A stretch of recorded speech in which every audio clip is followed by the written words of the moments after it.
So, I did it. After 2 weeks of training, assessments, replacing cables, adjusting gears, stripping down bikes and rebuilding them again, and learning far more than I expected, I'm now a qualified cycle mechanic. And that feels pretty surreal to say.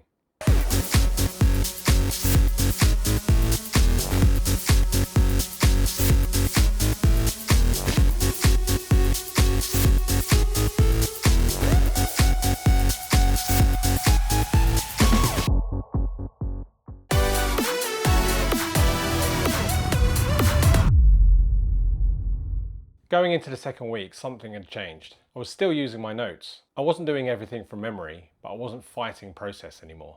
The notes were there to guide me through the sequences, but the individual jobs were starting to feel familiar. Replacing cables, adjusting brakes, setting up gears, taking apart headsets and bottom brackets. I was getting comfortable with each stage and confidence was starting to build. One thing I realized throughout the course, for me anyway, was that confidence didn't come from talent. It came from process. Every task had a system, every adjustment had a sequence, and every check had a purpose. The more I trusted those processes, the more my confidence grew.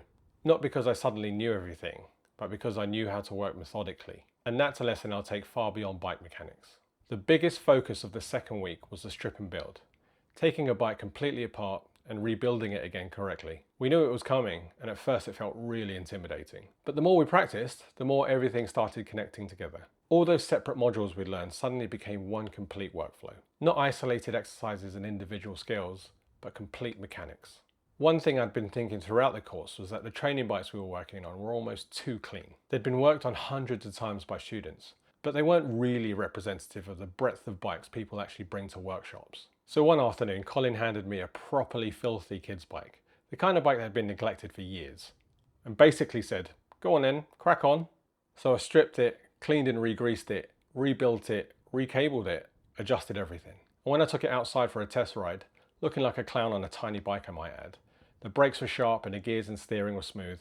That was probably the most satisfying part of the entire course because it felt real. Eventually assessment day arrived, and weirdly it was probably the least stressful day of the entire course. No drama, no panic, no rushing. Just me, a bike, a set of notes and a process. I put my hands on the bike at 9:40 in the morning and entered a kind of flow state. I presented the fully rebuilt bike back to Colin at 11:10. I took it for a test ride, and by 11:15 it was signed off. Done.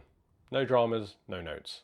Looking back, I think that's how assessments probably should feel, with the hardest part not being the assessment itself, but the learning that came before it. Now I think it's important to put this qualification into perspective. All this qualification means at this moment in time is that I can confidently and competently perform these processes on clean bikes in a controlled environment. That's it. It doesn't make me an experienced mechanic, and it doesn't mean I can diagnose every fault. As yet, I haven't seen any real problems on bikes in training. It's what comes next that will make me an actual mechanic. Real bikes, real mistakes, real customers, real experience. So I hope you'll stick around and see how that goes. Now's probably a good time to recap where we are in this experiment. When I originally planned this experiment, I thought naturally fixing my bike would come next. But I don't have any tools, so I'm going to switch those two milestones around. Not exactly the most dramatic plot twist in YouTube history, but it makes more logical sense this way. So that's where we are. The first milestone's complete, 4 more to go. Before I finish, I want to thank the people who made those 2 weeks such a great experience. Firstly, Colin, a fantastic instructor and a genuinely great bloke. He was incredibly generous with his knowledge, his time and his encouragement, and I'll be forever grateful. To Lily, Patrick and Carl, thanks for making the workshop a really positive place to spend 10 days. And to Will. We both found ourselves on a course after being made redundant from our respective jobs. We've walked a surprisingly similar path over the last few months.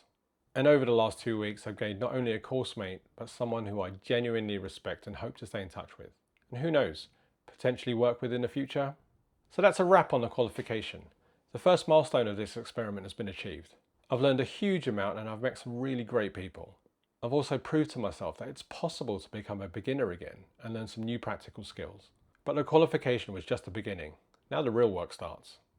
I'll leave you with this sped up version of my first solo strip and build. And right at the end, you'll see me and Will taking our bikes out for a test ride after putting them back together, followed by a guest appearance from a local. See you next time.